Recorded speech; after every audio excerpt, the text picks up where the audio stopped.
had some interactions, at least at arm's length, with Escher.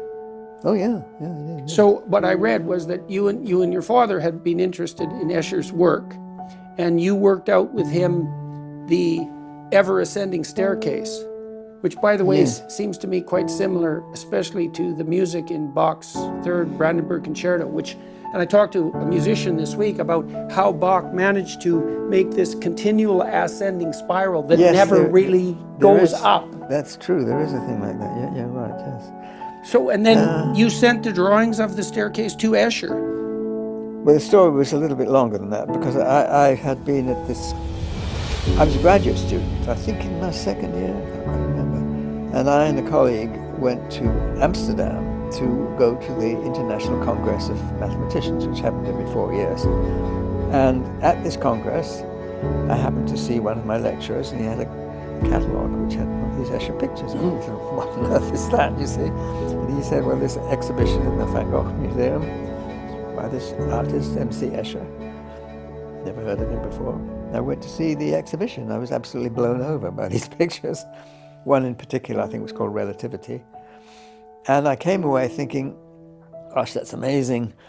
I wonder whether I could do something a little bit different that I hadn't actually seen in the exhibition. And so I tried to make a construction with bridges and roads going in impossible ways. And I simplified it down to this thing that people refer to as a tri-bar. I've seen the tri-bar. And I showed my father. I mean, I didn't know that there's a Swedish artist called Oscar Reuterswärd who had done things very similar earlier. But Escher didn't know about him either. But anyway, and there are other artists who've done things like, if you look carefully in the old, there's a Bruegel which has a picture of gallows, and it's joined up differently in the top. Yes, I've seen that picture. Yeah.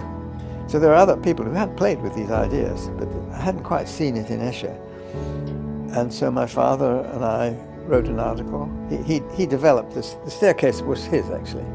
He was designing buildings, and then he produced the staircase, which went round and round. And we decided to write a paper on this. We had no idea what the subject was, what journal did we send it to. So my father said, well, I happen to know the editor of the British Journal of Psychology, so let's call it Psychology. So we sent it to them, and they accepted it. He said he thought he could get the editor to accept it. They did, and we gave reference to the catalogue and to Escher's exhibition. And then my father had a correspondence with Escher, with letters going backwards and forwards. And then I think I was driving in the Netherlands for some other conference, I think. And I was curious, and when I was reasonably close to Escher, I phoned him up. I got the phone number from my father. And he was very nice, and he invited me and my then wife to tea, and I just had a chat with him, and he sat at one end of a long table, I was at the other end, and he had two piles of prints, and he said, well, this pile, I don't have many left, I'm afraid. And he pushed the other pile to me, choose one. So I sort of went through these things, and I picked one out, pretty hard to choose one out of all that. And I chose one called Fish and Scales, which he was actually rather pleased, because he said, well, most people don't understand that one. So I felt a bit flattered by that.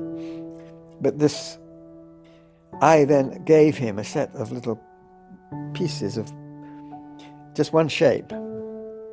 And I gave him a set of them, and he said, well, can you tile with those?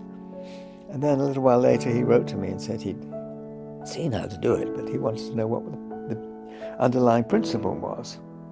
So I did. I'm afraid I was a very bad correspondent. It took me a little while before I got back to him. But I showed him what it was based on. And on the basis of that, he produced what I believe was his last watercolor, maybe his last picture, as far as I know, a thing called Ghosts, which is based on this. It's the only tiling, as far as I know, that he ever did, which is what's called non-isohedral. You see, usually he did periodic ones, but they're periodic in a strong sense that if you find a shape, the next time you see it, it has the same relation to the pattern as a whole. So you could move this one into that shape, and the whole pattern goes with it into itself. But the one I showed him was what's called non-isohedral, that you can have different instances of the shape. So this one has a different relation to the pattern as a whole from that one. And so if I move this one into that, I can't bring the whole pattern along with it. So you have two different roles that the shape plays. And the last one of his pictures showed this.